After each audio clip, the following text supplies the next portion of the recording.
Et hier soir, ben moi j'ai fait une première soirée là, que j'appelle une soirée brise-glace. Là, j'ai pas pris de contraintes. Là. J'ai commencé à dessiner des personnages, là, à regarder, voir à quoi pourrait ressembler notre ami Émile. J'ai regardé un petit peu Carole, quel style d'illustration que j'allais faire. Donc, Ça t'a aidé, les images qu'on avait trouvées sur Google?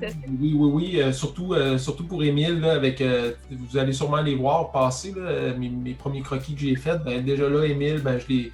Ah, ben, on peut le voir, là. Ça, c'est dans l'outil que je travaille. C'est là que je prends mes notes. Alors, c'est les premiers jets là, que j'ai faits hier soir. On peut voir déjà là Émile avec ses broches, son petit toupette, ses taches de rousseur. Fait que ça m'a beaucoup inspiré.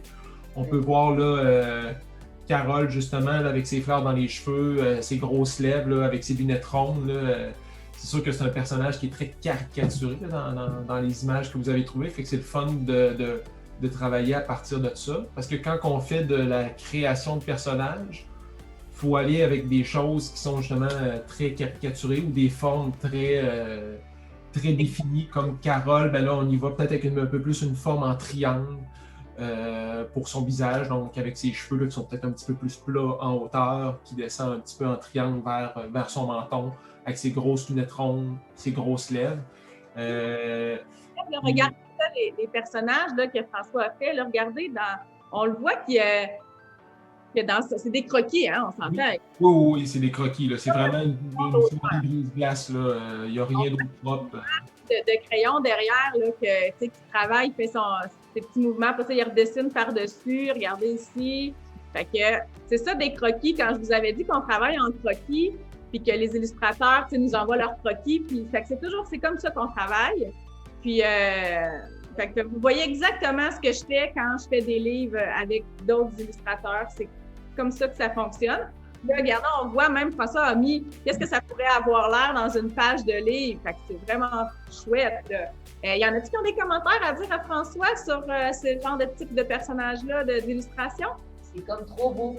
Ah, c'est trop beau. Moi aussi, je trouve ça vraiment hot, François. Là, vraiment, quand je les ai vus, les personnages, on ne pouvait pas être plus sur la coche. C'est exactement ce que je voyais dans ma tête aussi. Fait que je trouve ça vraiment intéressant.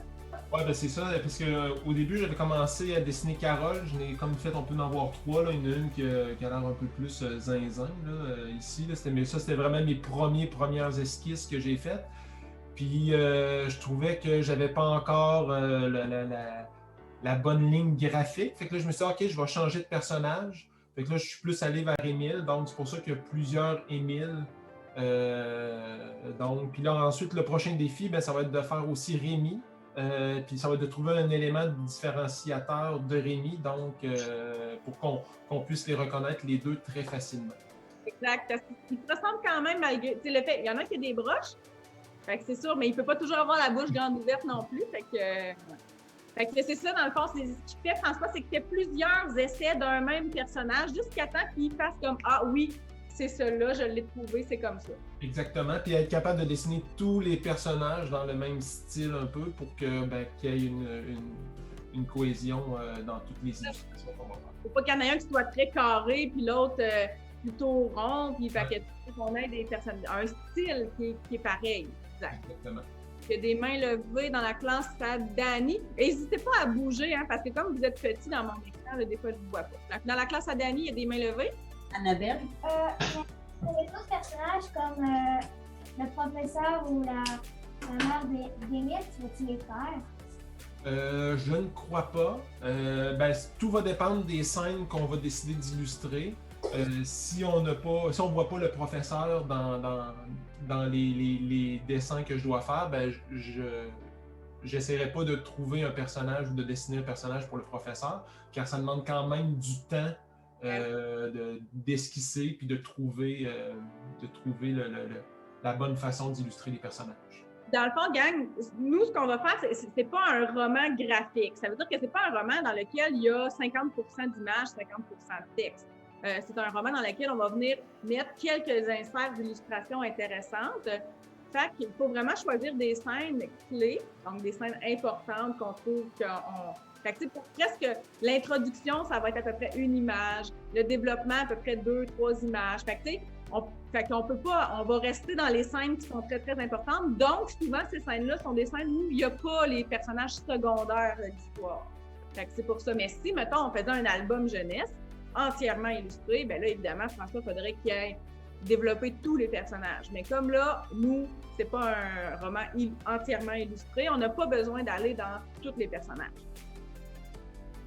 Ouais. Y a-t-il des mains levées? Non, je pense. Ah oui, Dani, il y a une main levée en arrière, oui.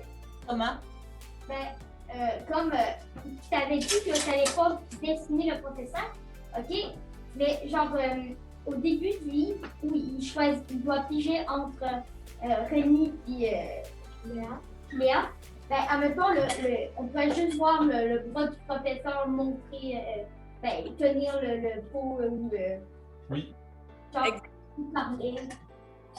Ça, c'était justement dans une des scènes que je m'étais noté pour illustrer. Ben là, dans ma tête, j'ai peut-être imaginé qu'on pourrait juste voir le dos du professeur qui tient les petits bâtons avec les 2 noms derrière, qu'on voit les noms écrits. Ou comme tu dis, juste voir le bras du professeur qui pige le nom de Rémi, puis là qu'on voit le visage de Émile bien découragé, tu sais, qui a vraiment pas le goût d'avoir Rémi dans ses pattes. Donc, effectivement, c'est des petits trucs comme ça qu'on peut faire pour pas être obligé d'inventer un personnage, mais de simplement faire une silhouette ou un bout de bras pour que le lecteur comprenne que c'est le professeur. Exact. Des bons trucs d'illustrateur. Là, François, moi, j'ai vu que tu as annoté, dans le fond, à chaque chapitre, des idées d'illustration. Est-ce que c'est dans le but qu'on choisisse ou parce que, dans le fond, on faisait pas toutes ces illustrations? Non, c'est ça, effectivement.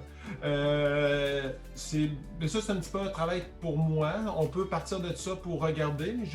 Puis là, c'est aussi d'en discuter avec vous, avec toi, Karine, à savoir qu'est-ce qu'on peut faire.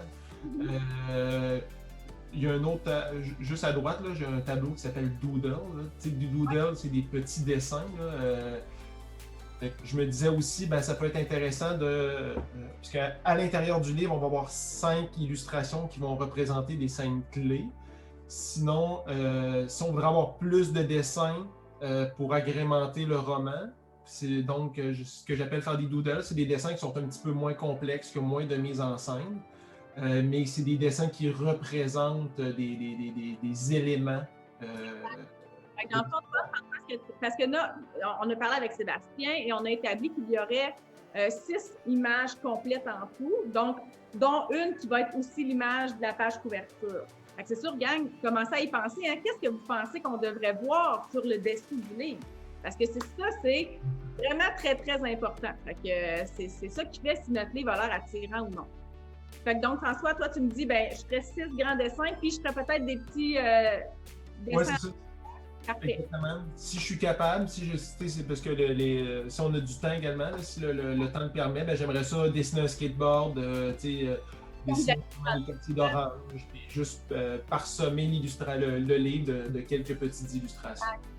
Dans le fond, nous, les élèves, vous vous rappelez, quand je faisais comme un saut dans le temps, mais que c'était pas un saut de chapitre, je venais mettre un petit skateboard qui nous donnait qu'on comprenait que, on est plus tard dans la journée ou ça pourrait être intéressant d'aller chercher des illustrations comme ça. Exactement. François, lui, il y a la page couverture, me semble, OK. Fait que ça, c'est des idées qu'il y a eues. On pourrait... François, vas-y donc, c'est quoi tes idées que tu as eues pour la page couverture? Tu en avais 2, là. Je voulais mettre Émile en avant-plan parce que veux pas, Émile, c'est le personnage principal de l'histoire. Puis je voyais vraiment qu'il faut accompagner d'un côté de Léa et d'un autre côté de Rémi, voir la dualité des deux. Puis un petit peu, je voyais un petit peu la scène justement quand Rémi voit Émile voit Rémi qui lève la main en même temps que Léa. J'ai voyé un peu de chaque côté, puis qui est un peu mélangé là, dans ses émotions. Cette scène-là m'avait comme un peu parlé. Puis j'en voyais une autre proposition, c'était qu'on voit Émile, bien entendu, qui a peur. Puis qu'on voit un ombre, qui est un ombre menaçante. Il ne faut pas vendre nos punchs sur notre page couverture non plus. Fait que, il faut comme présenter une image qui représente bien notre histoire, sans vendre notre punch d'histoire. Il faut vraiment trouver une bonne twist là, pour donner le goût au lecteur de lire,